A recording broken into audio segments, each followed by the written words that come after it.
আমাদের দেশের তিনটি প্রধান ক্ষেত্র, প্রথমত কৃষি, দ্বিতীয়ত শিল্প, তৃতীয়ত পরিবহন এই ধর্মঘটে অংশগ্রহণ করবে, যা গোটা দেশে কার্যত সাধারণ ধর্মঘটের চেহারা গ্রহণ করবে।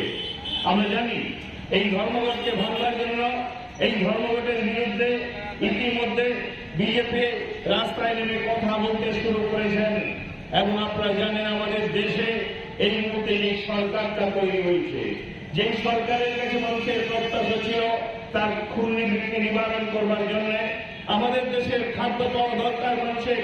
এই মুহূর্তে পৃথিবীর ওই ক্ষুধা ইন্ডেক্সের দিক থেকে যদি আমরা হিসেব করি, আমরা পিছিয়ে গেছি। গত বছর যে জায়গায় ছিলাম তার থেকে আরো দুধাপ পিছিয়ে আমরা পেছন দিকে হাসি।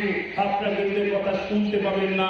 আমাদের দেশের প্রধানমন্ত্রী থেকে বিজেপি বোঝবার চেষ্টা করছেন দেশ ভালো আছে, মানুষ ভালো আছে, আর মোদীর হাত ধরে